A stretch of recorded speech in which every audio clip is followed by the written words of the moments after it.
Hello and welcome back to the King James Bible Sunday School channel on YouTube and Rumble, and to our day-by-day devotional, going through the Call to Glory publication for our devotional this year.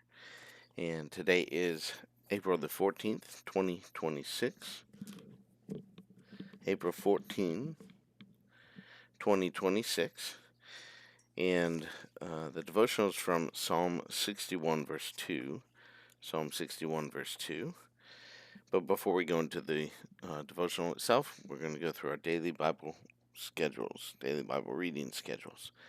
And today's reading will be 1 Samuel chapters 15 and 16, Luke chapter 14, verse 25 through 35, 1 Samuel chapters 15 and 16, and Luke chapter 14, verse 25 through 35. And tomorrow would be 1 Samuel chapter 17 and 18, and Luke chapter 15, verse 1 through 10. That's 1 Samuel chapters 17 and 18, and Luke chapter 15, verses 1 through 10. All right, and then, of course, we have our ribbon marker system. 5 places with ribbons in them. Go over that just real quick. The Old Testament history, then the writings, like Job and Psalms, Proverbs, etc., and then the prophets, and then 2 in the New Testament, the Gospels, the history, the Gospels and Acts, and then the other is the epistles of all the epistles, including Revelation. So, to do that in a year, today's reading, yep, you want to finish up Numbers chapter 4 and 5, chapters 4 and 5. Then Psalm 28, finish that, about halfway through Jeremiah 9, and finish up Mark chapter 8 and 2 Corinthians chapter 2, finish that as well. And then on tomorrow will be Numbers chapter 6, finish that.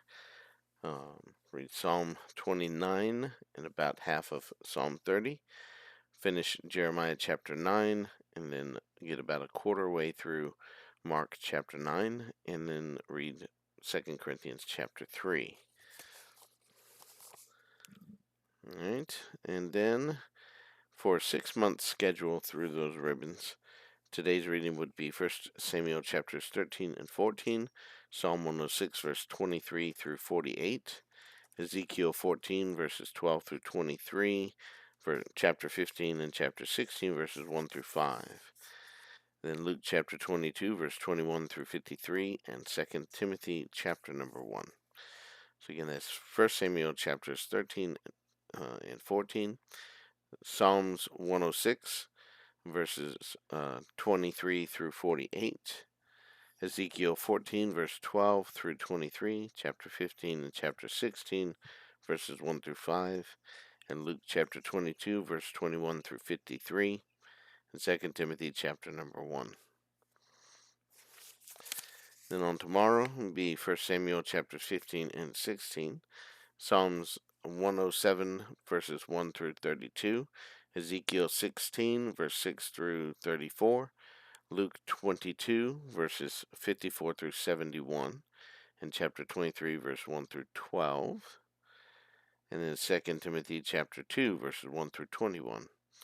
Again, 1 Samuel chapters 15 and 16, Psalm 107 verse 1 through 32, Ezekiel 16 verse 6 through 34, Luke chapter 22 verse 54 through the end of the chapter, verse 71, and chapter 23 verses 1 through 12, and 2 Timothy chapter 2 verses 1 through 21.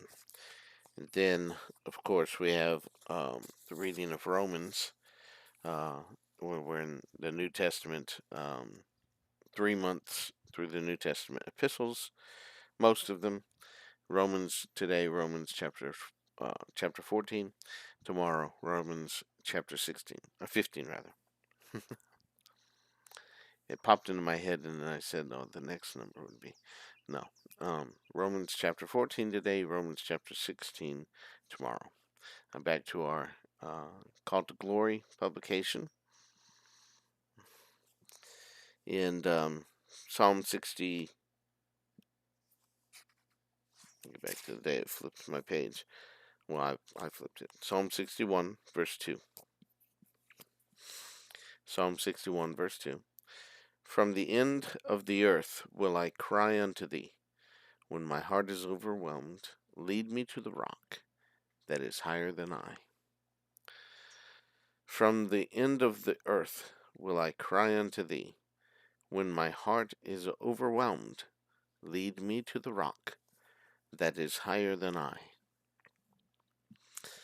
The Big Rock, Pastor Mike Rose, Sunset Hills Missionary Baptist Church, Coral City, West Virginia.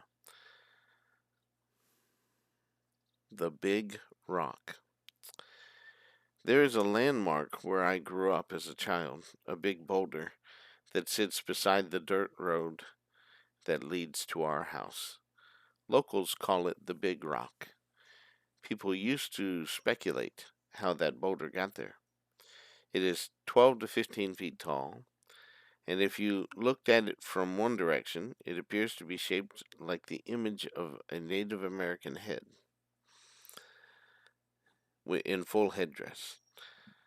In those days, we walked quite a distance to catch the school bus, and when we came back in the evenings, seeing the Big Rock meant we were almost home. Just around the bend and up the hill was our house. The psalmist tells us about his landmark.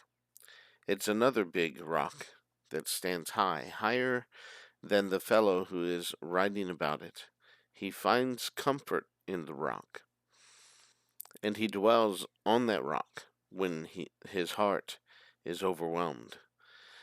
No matter where in the world he is, the psalmist can find help in that rock, even from the end of the earth. This apparently strange statement is put to rest many years later when the great apostle declared that rock was Christ. As children, well, that's 1 Corinthians chapter 10, verse 4. As children, my brothers and I liked to climb and play on that old big rock in Vance Hollow, or Hollow rather. I still like to reflect on those days, perhaps mostly because I'm getting pretty old. I'm almost home now. In time, even that sandstone monolith in Vance Hollow will wear away and the big rock will be gone. But thank God, Jesus Christ is the rock of ages. He will endure forever. John 8, verse 35. Lead me to the rock that is higher than I. All right, that's the reading for today. And I want to encourage you, of course, to meditate on the kind of thoughts that are in there. And then tomorrow, Psalm 62, verses 1 and 2, is where we're getting the devotional from. Psalm 62, verses 1 and 2. Be prepared for that. And I just want to encourage you, be in the Word of God, read the Word of God. We'll see you again tomorrow for another day-by-day devotional.